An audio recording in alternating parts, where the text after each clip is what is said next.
আসসালামু আলাইকুম ওরহমতুল্লাহ বারাকাতুহ। সম্মানিত দর্শক শ্রোতা ভাই এবং বোনেরা, আপনারা আশা করি সবাই ভালো আছেন। বিএনপি শপথ নিতে চলেছে এবং বিএনপির জনাব তারেক রহমান সাহেব হয়তো দেশের সর্বপ্রথম তরুণ শাসক হিসেবে, প্রধানমন্ত্রী হিসেবে শপথ নিতে যাচ্ছেন। আমরা তার সুস্বাস্থ্য কামনা করি এবং তার হাত দিয়ে দেশের কল্যাণ যেন হয় এই প্রার্থনা করি মহান সৃষ্টিকর্তার দরবারে। আল্লাহ যা করেন ভালোর জন্যই করেন নামে একটি চিরসত্য প্রবাদ আমরা বহুকাল থেকে শুনে আসছি, এখনো শুনছি। এমন কেউ নাই যে এই কথাটি মানুষের মুখে মুখে শুনে নাই। এমনকি অমুসলিমরা পর্যন্ত বলেন ঈশ্বর যা করেন ভালোই করেন, যারা বিবেকবান তারা। যাই হোক, মহান রাব্বুল আলামিন জামাতের জোটকে এবার ৭৭টি আসন দিয়েই ক্ষান্ত হয়েছেন। আমার বিবেচনায়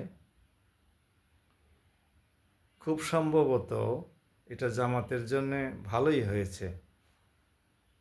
জামাত যদি এবার ক্ষমতায় আসতো তাহলে আমরা তো স্বল্প মেয়াদে চিন্তা করি, তাৎক্ষণিক সুফল পেতে আমরা তৃপ্ত বোধ করি। আল্লাহ রাব্বুল আলামিন তো দীর্ঘমেয়াদী পরিকল্পনা নিয়ে কাজ করেন।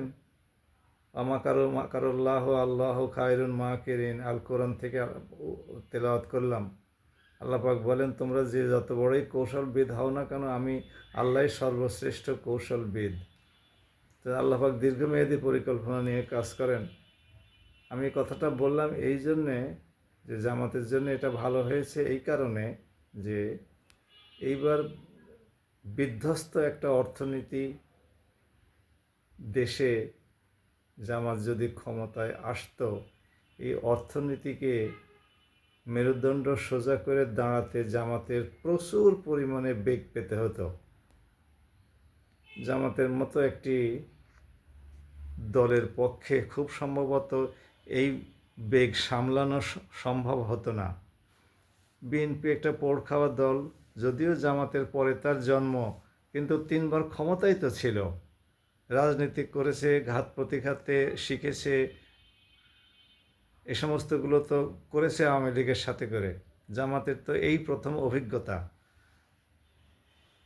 জামাতের কোনো মন্ত্রীও এখন আর নাই, 2জন ছিলেন, তারা তো শহীদ হয়েছেন। এখন জামাতের ক্যাবিনেটে যে সমস্ত মিনিস্টাররা আসতো সবগুলোই নতুন। কাজে তারা এই নতুনরা এত বড় একটা সংকটময় মুহূর্তে সমস্ত রাষ্ট্রের সমস্ত কাঠামো যন্ত্র ধ্বংসপ্রাপ্ত অবস্থায় জামাত ক্ষমতা নিলে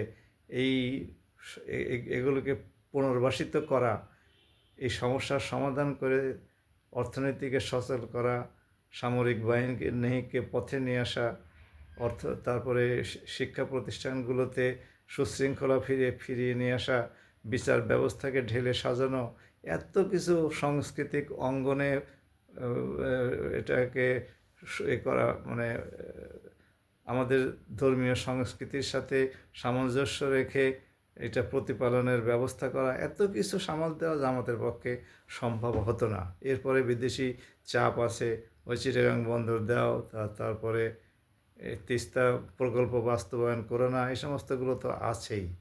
এই সব দিক বিবেচনায় জামাত বরং এবার সংসদের শক্তিশালী ভূমিকা রাখুক, তারপরে যদি পজিটিভ হয় এবং সামনে 5 বছর বিএনপি ক্ষমতায় থাকে, তাহলে শক্ত ভূমিকা পালন করতে পারলে তারা প্রচারণাও চালাতে পারবে, দল গঠন করতে পারবে, জাতিকে খেদমত করে তাদের প্রতি আকৃষ্ট করতে পারবে, জাতির প্রতি।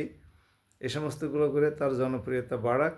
এখন 40%-এর মতো ভোটার সংগ্রহ জোগাড় করতে পেরেছে। যদি আর 5-10% জোগাড় করতে সক্ষম হয় এবং আওয়ামী লীগ না আসে, তাহলে হয়তো আগামী 5 বছর পরে জামাতের একটা সুখবর আসতেও পারে। আল্লাহ ততদিন হায়াত দিবেন কিনা জানি না, নেক্সট ইলেকশন দেখে যেতে পারবো কিনা মহান রাব্বুল আলামিনই ভালো জানেন। যাই হোক, আমরা চাই দেশ সুপথে চলুক, বিএনপির হাত ধরেই দেশ এগিয়ে যাক, সমস্ত অনাচার দুর্নীতি এ সমস্তগুলো বন্ধ হোক, দেশের ধ্বংসপ্রাপ্ত খাতগুলো আবার সুসংগঠিত হোক, আবার নবজীবন ফিরে পাক, এই প্রত্যাশায় আজকের ভিডিওটি এখানেই শেষ করছি। যদি আপনারা চান তাহলে আমার ভিডিওটি সাবস্ক্রাইব করতে পারেন।